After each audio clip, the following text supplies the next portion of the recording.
قدام قدس يوحنس تيدرر أب هاجرنا خبزلو عبيت قدامات دحري قدام دبر سينان قدام أبونا ليبانوس ندبا متعن بسالساي درجات سرع زقدمه قداميو زي أستات شحن حمشتميتن أدم خمزلو زنقرلو قدام أب نوزبا معيني كاب عد مخدا بشنخ سميناو مبراق زركب كوينو أب بحتوب زبالة برخا زركب تنتاون تاريخاون قدس بوتايو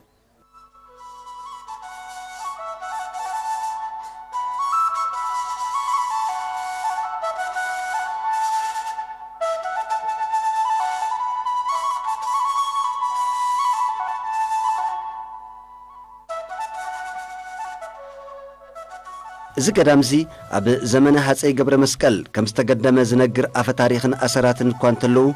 أب قليو أب زمن هاتسي كاليب كم استقدمون إزربيو اتي نويح موائل كم زقبر زنقروا لقدام قدس يوحنس تيدرر مستي أبها من دابا متعزل لقدام أبونا ليبانوس بوزح من مسسالن حرقتاتنا اللو أوشتي تقدس بوتا آتيخا لتحوستو قرصتاتون بحرياوياك أمامتون مستي مستنكراويا سرار حبعتتاتات أمريكا أنكترئي فولي قرما زهبن حاوز فترن بمخانو نبز قدام زمبصح كم عبء دلن صبو أقات أمني خات قصرو قدس يوحنس مدمو أبو كان زكريا سول دباراكيو بيثلوي يبهال عديون كاب عالت عارون زرع عارون زخونت يسابيت بهال زيوم كلتيوم صناعاتن متكلاويانن زخونو كريستنا امنت مكحالهم زخيل ايه مالتي سلا زخوني اما زاصوم ازي كان زكريا سول دباراكيو زبهال عليتو بزن بيثلو خوينو بزنو قدسنا قاتلان زنبرما بعالت بيتو السابيت وين مسناي جيتنا من حنس كرسس كنت أساساً كلنا أبا حقهم ما تعطي بحال ما تعطي بحالهم كله ما تعطي ثلاثة رك أنا برأيي أتن ثلاثة رك خا ماريان صوفيان هاناني بحال ماريا تبحال نمن ولدتنا سلامية تبحال صوفيا خا نمن ولدتنا خا نيل سابيت عدينا هنا خا ندي ماريا سلازخوني أزمة ديه بس جازبل بيتها سبب بس جاز كما عالم زنبر فتاري كنسو نتي عدام من هوان زمص حاتيات نخدم سسكا لك بسغا كامن مسينتينا كاب ياچن كاب حنان يا حنان ياچن كا ندينا ماريام ادينا ماريام كان بسغا بامان نصر እግዚአብሔር እንሰማያት مسراق ومعرب سمين ودوب يبل እግዚአብሔር አምላክ ካብ ደቀ ሔዋን ናብ ሰማያት ቋሒሉ መስጠመተ نمن نمرئ كابدك هوان ندي ماريام مريض ما هيدر نزل على كون مرض أحد بس مغنيات كأب حقي قني ثماسات زخنتي صحف نو يوحنس مطمئ زيهم نبلم زلنا حقي كاب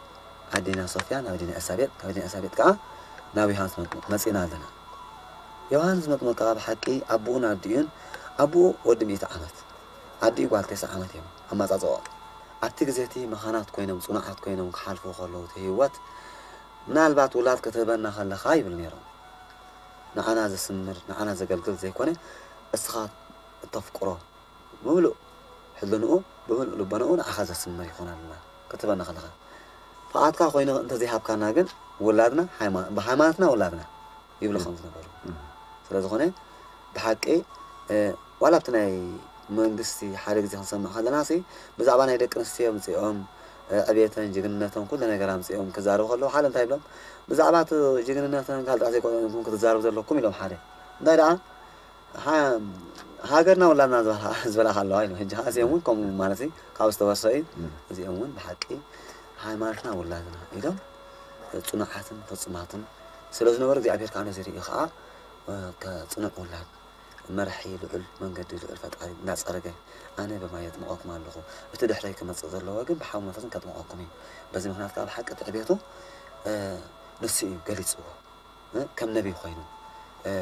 بزعبان مساعدنا فتعي جالسي شد شرح تزقدمه معناته كأبونا ليبانوس تورث زين دار كابزبن كأبو موتارجن تيدرنا بزبل سم زوجي زي قدام زي بزح قرصة زلنا بو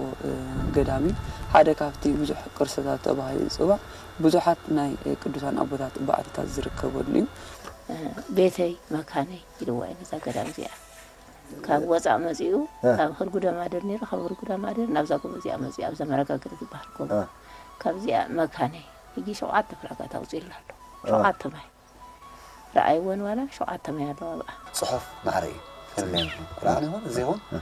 قال خفارات يفعل نمبر فلان يبلو فلطووني خلي أمارتي سلازم هون زيون بحق إيه بزعباتي ناي جيتنا مدحنا يسكرسس أب عالم الناس يزجبروا تأمرات يخون أبدك سبات أبيت ناي أبيت زجالس قالوا هيوتني عارون زرقا قالوا كاب تفاعتنا بيه ما زمان سلوا بعد دامن هوانن عدمن هوان ماسي زنبرة طفاعات دمسيسو بتمقات يكون كل عاب فلا غير دام سن سقلتن دمسيسو نتصقا زي الامر زركمنا وينجل تصقو انتهو قدامزي بنا بوتات النبابرة بنا بوتات اكايدا منفساوي يزكايد نبره منفساوي يزكايد وزنبرو على باقبر مريم تبهدو كم يامسل ليك نيرم يوم ما يفسي نبره شو كم ذا يجي أذن حالين في الليل عين برا سما بيجي بحرشان لحازو كم نفس وقف عدتات قبل نيروم كم نفس وقف عدتات ذا حبابي تدربهم قبل نيروم وتقبلتي الناس تقوموا بمنفسها ونبرتي نبر بنبره إذن 4 الشح لسيفه هيروس كابو خادن أبزي فات سبيلاز بحال كاب عالبار فلوس لبانس أبو فلسطين زركب سفرايم كعبي خيل أبوه ودخل تعمد كله كهن كبي واي كم زم كانوا يقولوا نسخان بيخا نسخان أولخا من قد الفترة صرقخا يلون كبيو نسو توم سراويتنا هيرس أبا قتلوا تا بيت مقدس نبوه أديجن سوى شعات عمل زخون أو أبتي جرام عبيا مات عبيا تاع كاوجن حديقاتهم سعرفت بقى أبتي جرامتي ننوي حزب العمتات ينبرنا بري قدام قدس يوحنس متمك أب حوسي بعت استدوكوني قدام كينو بتبب بستندله عبيبة كريستيان استهانصلون ملكوسان تقمطلو أب مشغوراو غير بعت استهانص بركت زبله أبايتي يركبو نبزي قدام زي مجمريا ختمصن كلخا ببحرياوي أقمامطو ቅርስታቱ ጥንታውነቱ ጥራይ ዘይኮነ እቶም ካብ ስጋ ነፍሲ ሕሸና ኢሎም ኣብዚ ዝመነኑ መነኩሳን ክቕበሉኻ እንከለዉ ብዙሕ ባህታ ይዝፈጥረልካ ካብቶም 4 ወንጀላውያን ማቴዎስ ማርቆስ ሉቃስ ዮሐንስ ዝበሃሉ ኮይኖም እዚ ትርእሲ ደቂ ሰባት ኣብ ዓለም ከመይ ገይሮም ክነብሩ ይኽእሉ ከመይ ገይሮም ኣነባብሮኦም ዝገልጽ ኣብ ህይወት ዓለም ከመይ ገይሮም ብፍቕሪ ይነብሩ ከመይ ገይሮም ካብ ሃይማኖቶም استوحبهم بجبو أملاخ يبصحون بفرات أملاخ كم يجرون كاب إنسان زهريم هو انتهي كماي عزيز مرمر جرو لك عم استمع مسخ ما زلهم ما تيوس نك مستحوذ الجاي يوحنس كان بتقنا الزمن زلنا خا بزعبا ود السب أب عالم نيرو مسموته زرخوا خبرن صجان وي حصار المكران زقل ماتي إذن ما ستقدمت نزبهل إحنا كتولدنا له جندي جن كاب تاريخ كاب عبيتي كاب أبوات نسمعه زقدام أبز إجري أبز تحتنا زلوا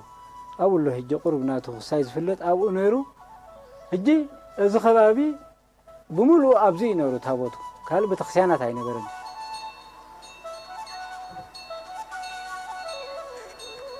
أبصقت تصدف إنبا نينوي إدم زلوا أستاد 5 زخونو ملقب ويناي بعت مقابر علو نتملقبات رئي خدمة التقدام نويح إدم 5 جبرة نمجمات وايد سجمن وتم كساب حجي كقول قولوا لهم صنح ملقبات بس ممسرات التقدام استوقعتوا خينهم أبز حج وانجن درجة كلهم سلازم ولقو حدثتي مقابرات يوم زفحر زلوا إذا ملقبات إذن كساب حجي إذن تقومون زلنا ملقباتيو أبوتات كد أبز اللو زركوا أبوتات أبز عرفلو عديتات أبز عرفلون نبينو نمكسنا هيوت زلهم أبوتات زقبرلو ملاقب مخانون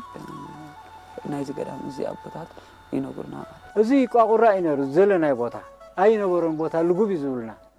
هجي سبات تجنقهم ناتنا عقمين هزيا يقولوني يوحنس كا أبزي مريض إلهم لحال سبات زخونة هزبيز تدرر تأكيب إذن هلال أبزي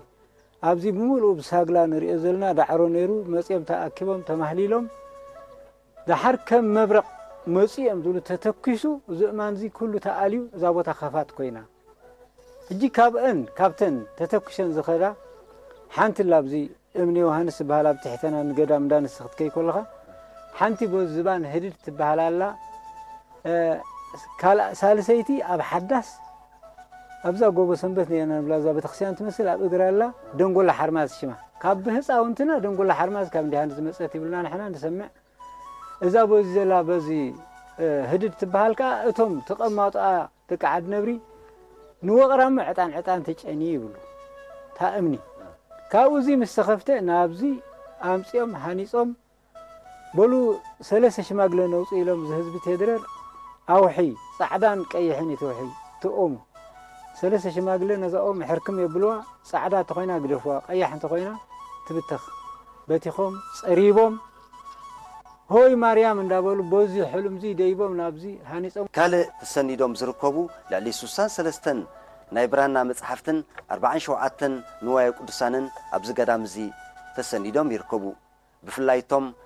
ናይ ብራና መጽሓፍቲ ኣዝዮም ዓበይቲ ኣብ ርእሲ ምዃኖም ብዕንፀይቲ ካብ ዝተሰርሐ ጣውላ ዝመስል ገበር ኣለዎም እዚ ብሓቂ ናይ ክንደይ ኣቦታት ካብ እስክንድርያ ዝመጹ ካብ ሶርያ ዝመጹ ካብ ኣርሜንያ ዝመጹ ካብ ሮማ ዝመጹ ነዚ ገዳም እዚ ዝገደሙ በዚ ምክንያት ብሓቂ ንሶም ከምዚ ገይሮም ንሶም ናይ ሃገርና ዝምሩ ቦታት ተዋሂዶም በቲ ስነ ጽሑፍ በቲ ናይቲ ግዜት ዝነበረ ጥበብ ከምቲ ክገልጾ ጸንሑ ናይ ኢድ ጥበብ ነይርዎም ናይ ኣእምሮ ብስለት ነይርዎም ሁሉ ኣዋሂዶም ከምቲ ቀዲምና ዝበልናዮ ቆርበት ሒቖም ዝግባእ ኣልፊዖም ጽሑፍ ከዓ ቀለም ባዕሎም ኣዋሂዶም ዘዳልውዎ ከም ብክንቲት ትመስል እሶም ብዘብልዎ ብርዒ ገይሮም ከምዚ ገይሮም ብናቶም ብገዛእ ጥበብ ርእሶም ካል ጥበብ ከይተበሉ ከይተለቅሑ ናይ ገዛእ እግዚኣብሔር ዝገለጸሎም ጥበብ ገይሮም ከምዚ ገይሮም ኣጽኒሖም ነዚ ጽሑፍ እዚ ኣቦታት ነቲ ገዳም ይኹን ንሃይማኖት ዘስመሩ ዘጽንሑ ንኽብሪ ሃገሮም እውን ዝተሰየፉ ብክንደይ ጨካናት ነገስታት ዝተሓርዱ በዚ ምክንያት ኣብ ሓቂ ስግኦም ከምኡ ዝሓልፎም ዝልክዕ ናይ ስዋዕን ኤርትራ ንብሎም ዘለና ከምኡ ኢሎም ካብኡ ዝተለቅሕዎ እዚ ነገር ዝግበር ዘሎ ምንቅስቃሳት ብቀዳሞት ኣቦታት ዝጸንሐ እዩ ማለት እዩ ኣቦና ምናልባት እዚ ክትሪኦ ከለካ ብጣውላ ዝተሰርሐ ዝመስል ገበር ኣለዎ ግን ምስ ምንዋሕ ግዜን ምስ ኣተዓቃቅባ ሕፅበትን ገለ እንዳተቆርመመ ይኸይድ ኣሎ እሞ እንታይ ኣሎ ንምዕቃቡ ዝግበር ፃዕሪ ወይ ውሕስነቱ እንታይ ኢና ክንፅበ ፅባሕ ንገበ ነዚ ቅርሲ ኮይኑ ምእንቲ ወለዶታት ትቐፅል እወ ድኽመታት ናትና ኣሎሎ ሕጂ ማለት ጥራሕ ኣብ ካልእ ኣድህቦ ናይ ተልእኾ ስለ ዝነበርና ኢና እምበር ቀዳመት በዚ ክንጅምር ተገባእና እቲ ኣተዓቃቅቦ እውን ኣታሕዞን ኣና እዩ ዝግባእ ነይሩ ቀዳምነት ሕጂ እውን መንግስትና እንታይ ገይሩ ነይሩ ርኢና እውን ንኸውን እዚ ናይ ማእስስግኦም ጠጊኡ ዘሎ ኣብርሃም ኣቦታት ገለ ካብ ስብከት ናይቶም ኣቦታት ክንሰምዕ ከለና እንታይ ይብሉ ሮማውያን እዮም ነይሩ ንሳቶም ሮማውያን ኮይኖም እውን እቶም ድሕሪ ናጽነት ክወስድዎም ሮማውያን ስለ ዝኾኑ ምስ ሓሰቡ መንግስትና እውን ቀልጢፉ ከይዱ ዝግባእ ዕቃበ ገይሩሎም ከም ኣርማድዮ ምሳሌ ቤትሮ ሕጂ ከምዚ ጌርካ ንኽትሪኦም ጽቡቕ በቃ ኣቀማምጥኦም ገና ንሕጂ እውን ገና ቀጻሊ ዕድመ ከም ዘለዎም ዘርኢ ኣሎ ርኢኹም ከዓ ትኾኑ ማለት እዩ እዚ ሓደ ካብቲ ብልጫ ገይርዎ ዘሎ መንግስትና እዩ ሕጂ እውን ተወሳኺ ኣቐዲምና ባዕልና ክንገብሮ ዝግባኣና ኣይገበርናዮን ዝሓዙልና ማለት እዩ ልሳን ዝሓፅለካ ነዚ ጽሑፍ እዚ ንክትገልጽ ብሓቂ ከመይ ገይሮም እንታይ ዓይነት ኣብቲ ሽዑ ዝነበረ እምነትን ኣብቲ ሽዑ ዝነበረ ሂወት ወዲ ሰብሲ ብሓቂ ሎሚ ትምዕባሪ እንዳተበለ ናብ ሞባይል ፅዒንካ መፅሑፍ ይሓልፍ ኣሎ እዚ ግን ብሓቂ ጌጋውን ክንብሎ ንኽእልና ከመይ እንታይ ኢልና እቲ ብራናታት ተሪፉስ ናበይ መፅእ ናብ ማህተም ፅሑፍ መፅእ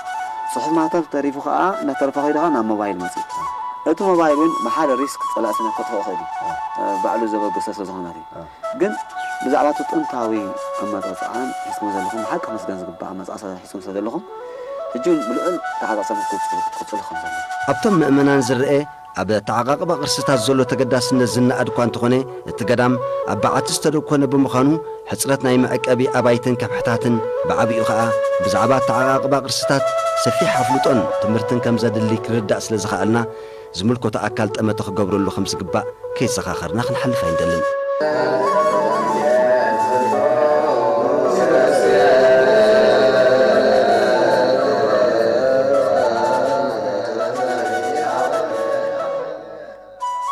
ኣብዚ ገዳም እዚ ዝነበረ ንዋየ ቅዱሳን ኣብ ዝተፈለየ ሱትር በዓቲ ተሓቢኡ ከም ዘሎ ነበርቲ እዚ ገዳምን ነበርቲ ዝኸባብን ይዛረቡ እዮም እዚ ይኹን እምበር እዚ ተሓቢኡ ዝበሃል ዘሎ ንዋየ ቅዱሳን ክሳብ ሕጂ ክርከብ ዘይምኽኣሉ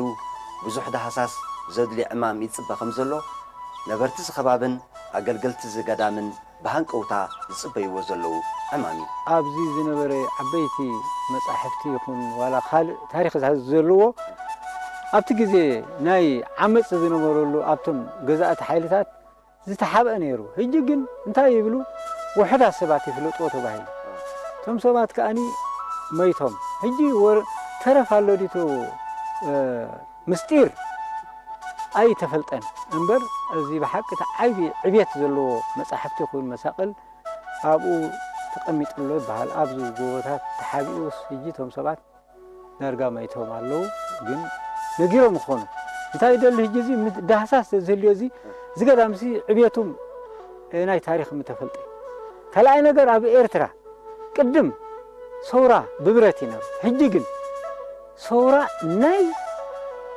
ምስጢራትካ ምፍላጥ ናይ ኣካልካ ክትቀውም ደው ክትብለሉ ትኽእል ስለ ዝኾነ እንታይ ክኸውን ኣሎ እዚ ቀንዲ መጻሕፍቲ ኣብ ገዳማት እዩ ዘሎ ኣብ ገጠር ቀደም ጥሜት ስለ ዝነበረ ስደት ይኸይድ ወይ ብድሕሪኡ ይወስድሉ እሙን ኣይነበረን ገዳም ግን ዕቁብ ይነሩ ዓበይቲ መጻሕፍቲ ኣለዉ ኣብኦም ሓቲትካ ኤርትራ ሳጸቢቓ እግራ ክትክል ተኾይና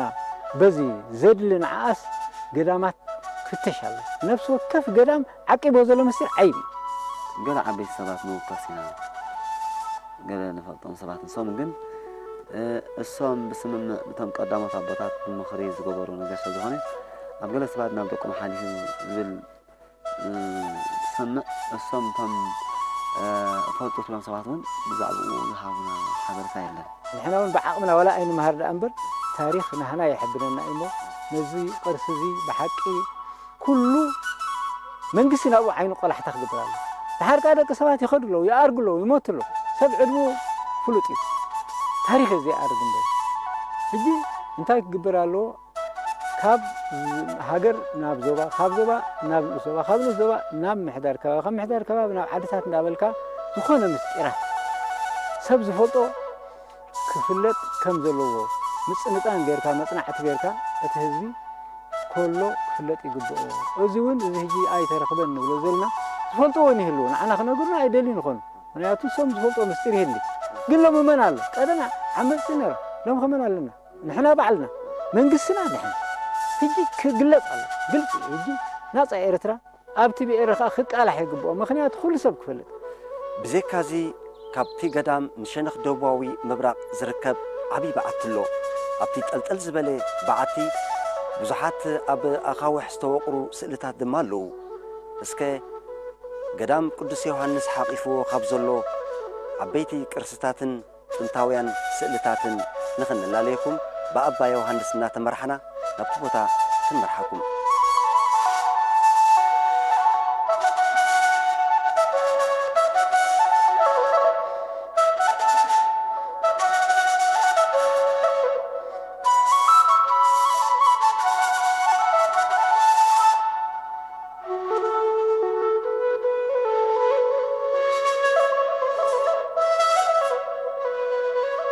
እዚህ ዘለና ወጣ ካብ ገዳም ቅዱስ ዮሐንስ ካፍቲ አባታት መነኮሳትን አዴታት መነኮሳትን ዝርከበሉ ቦታ ንሸናኽ ደባዊ መብራቅ ተደኩን ዝርከብ ሓውስናይ ከንፊ ናይቲ ገዳም ዝርከቢ ኣብዚ ዘለናዮ በዓቲ ዝርከቡ ብዙሓት ኣሳኣል ኣለዉ ንሶም ድማ ጥንታውያን ዝኾኑ እንስሳታት እምበር ኣብዚ እዋን እዚ ብዙሕ ናይ ጀርዲን ቦታ ስለ ዝኾነ እቶም እንስሳታት ኣብዚ ኣይንረኽቦምና ናይ ነጋዶ ናይ ሃደንቲ ምልክታት ዘለዎ ናይ ፈርዖናዊ ዓይነት ምስልታት ዘለዎ ወይ ድማ ናይ ጥንታዊ ዓይነት ንግስነት ዝነበሮም ኣሳእሉ እውን ሓቂፉ ዝርከብ ጥንታዊ ቦታ ተፈርናውን ግን ዘይኮነ ሓደ ብዙሕ ውፅኢታዊ ከም ናይ ገዳምና እውን ኣዝዩ ሃብታም ዝገብሮ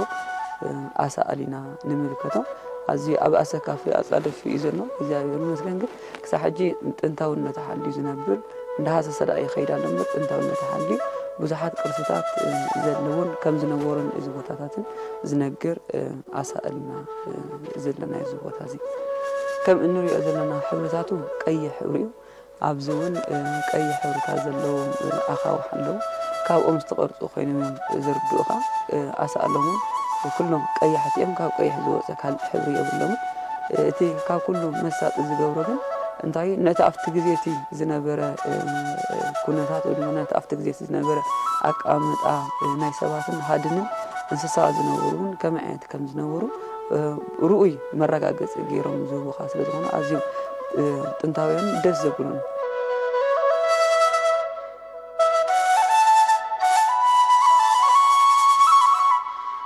ከምዚ ንሪኦ ዘለና እዞም ኣሳእል እዚኦም ናብ ዓጋዜን ዝኸደ ኣሳእል ኮይኑ ዝርዳእካ ወረዲና ንሪኦም ስእልታት እውን ካብኦም ዘይፍለዩ ግና ካልኦት እንስሳታት ምዃኖም ዝርድኡኻ ናይ በረኻ ብዕራይ ተባሂሎም ዝፅውዑ እውን ቀርኒ ሓሪስ ከምኡቶም ኮይኖም ዝርድኡኻ እውን ኣለዉ ኣብዝኻ ናይ ጉማረ ዓይነት ስእልታት ዘለዎም ይረኣዩኻ ወረዲና ክንሪኦ ከለና እውን ኣብዚ ናይ ሸውዓተ ቀርኑ ተባሂሎም ዝፅውዑ እንስሳታት ከም ዘለውን ይርዳእኻ ካብኡ ዘይንእስ ከዓ ኣብዚ ብዙሕ ናይ ኣጋዜን ዝነበሮ ቦታ ምዃኑ ይርዳእካ ክሳብ ሕጂ እውን ኣብዚ ቦታታት እዚ በቲ ውፅእ ኢልና ክንሪኦ ከለና ኣጋዜን ዘለዎ ቦታታት እውን ኣለዉ እዞም ኣብዚ ዝረኣዩና ዘለዉ ሓውሲ ናይ ጠበቕ ወይ ድማ ናቶም ወለዶታት ናቶም ዓልየትን ናይ ሓርገፅ ምስልታት ዘለዎም ዝረኣዩኻ ኣሳእሉ እውን ይውንን እዩ ኣብዚ ንሪኦ ዘለና ናይ ሃድን ኣሎ ተወሳኺ እውን ኣብዚ ናይ ሃድን ስእልታት ኢና ንርኢ እዚ እውን ናይ ሓሰማ ስእሊ ኮይኑ ዝርዳእካ ኣሎ ወረዲና ኣብዚ ከዓ ናይቲ ኣብቲ እዋን እቲ ዝነበረ ናይ ንግስነት ኣሳእላ ወይ ድማ ናይ ንጉስ ስእሊ ወይ ድማ ምስሊ ኣብቲ እዋን እቲ ዝነበረሉ ዝገልጽ ኮይኑ ዝርዳእካ እውን ኣሎ ኣብዚ ከዓ ናይ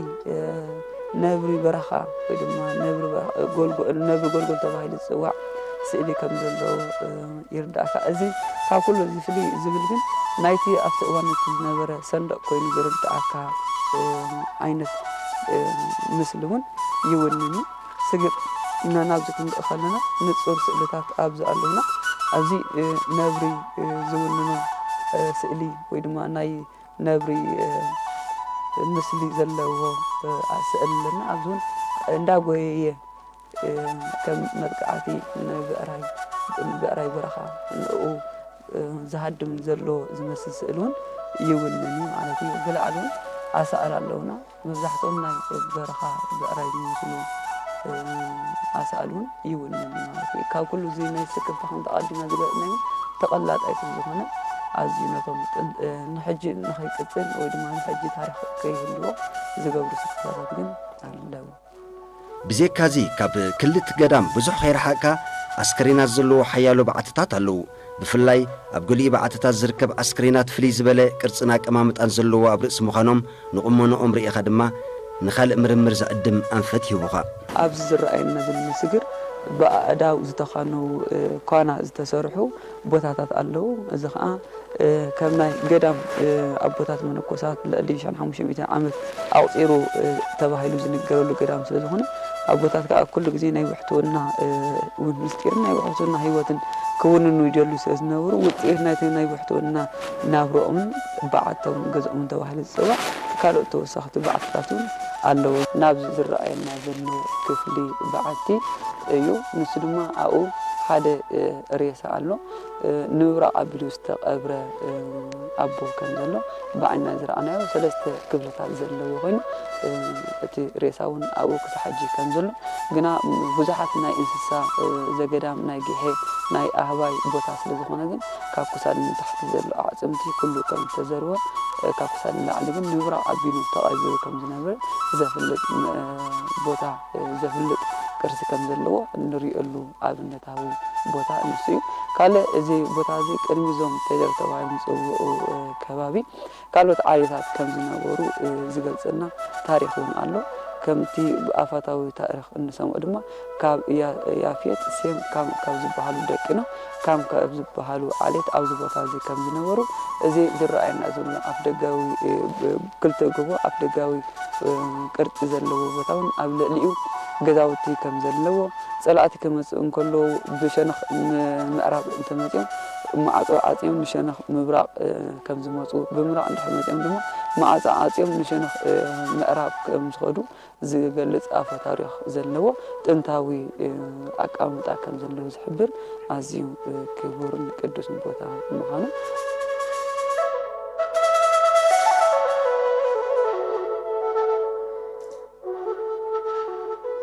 ኣብቲ ግዜ እቲ ዝኾነ ዝጸገመ ዓበይቲ መዛግብቲ ናይ ሶውራ ኣብዚ ዝዕቆብ ነይሩ ሓደ ትገዳም ሕፉር እዩ ወላ እውን ሓቂ ሓይሽ ጸላይ ኣይደፈሮን እዚ ህዝቢ እዚ ከኣኒ ሰታሪ እዚ ገዳም እዚ ሰታሪ ናይ ሶውራ ሰታሪ ናይ ህዝቢ ነይሩ ኣነ ኣቦይ ነይሮም ኣብዚ ፈላሲ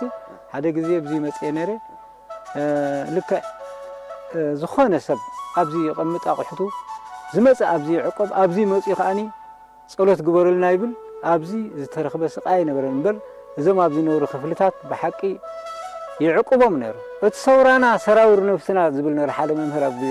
ግዜ ሰውራሲ ኣነ መምህር ነይረ ናይ ቋልዑሲ ሰውራና ሰራውር ነፍስና ትብል ነይራ ጽሕፍ ልክዕ እቲ ህዝቢ ሱር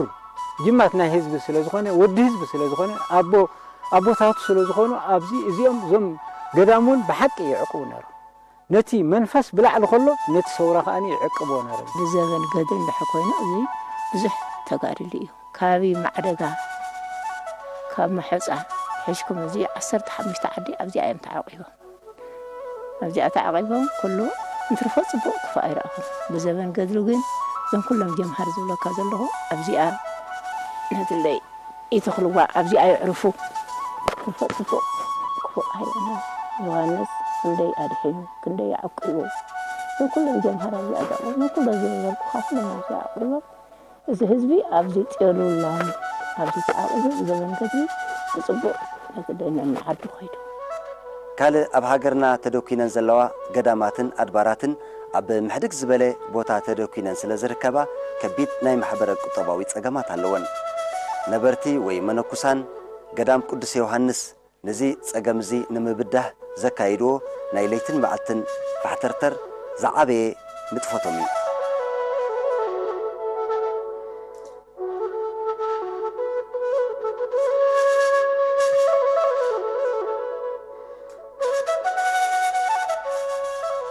بزين نقبر من قصاصات كوبونا ايو ودغه فاين دل ماتاكم دلينا امنت زي تريقو زرهم تخسروا يقبعكم هنا زحات مشتكيرنا زلنا بدل من الطريقة بيني ما نسيت أنا تخاطر له ناس خباب لما لميقس قطعة قلطف كستاين خامس زي حدرا صبوا ما نحنا حامنا حالينا يكونن لقى حدينا جرجنا نقص عصانا جن زي بحق بخلتي تأمت له بحماتهم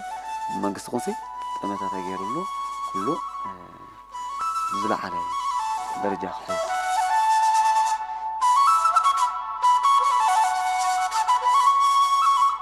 كاله أبطم منكوسات الزبو وهدت سرحن صارنيانتن بأبن زت كساب رأس مخانو أب أوان صوم زرقني حيال من سياتنا بتقدام سواعي سلزاتون توسخنا يقول بتعقمي كرخبون بزح أمام كسالوتون زبلت أجات أمي زخون اللهم بغيرنا زمنا ما تتاو صراح حرق زين أنا أشو أنا هذا أغرز الله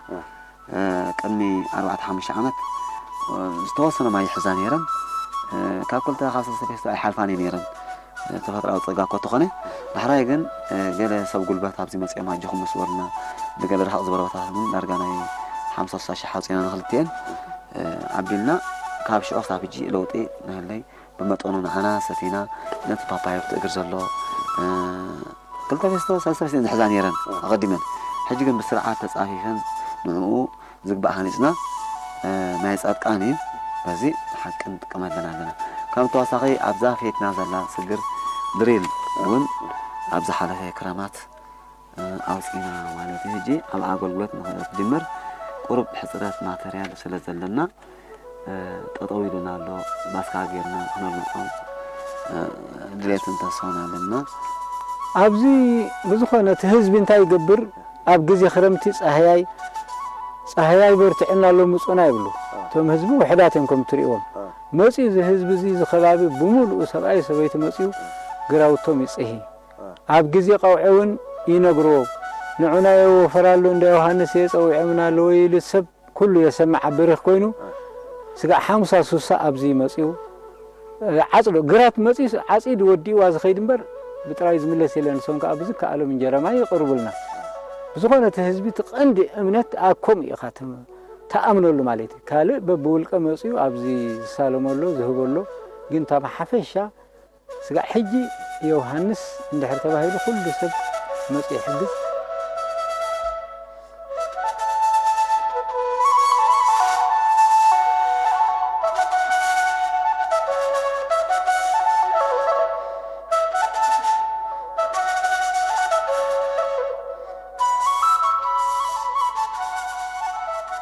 ዝኸበርኩም ተኸታተልቲ መደብና ንገዳም ቅዱስ ዮሃንስ ቴድረር ኣመልኪትና ዘዳለናዮ መደብ ዝተኸታተልኩም እዩ ነይሩ ዝቕፅል ብኻልእ ዝተፈለየ ትሕዝቶ ኢና ክንራኸብ ክሳብ ሽዑ ሰናይ ቅነ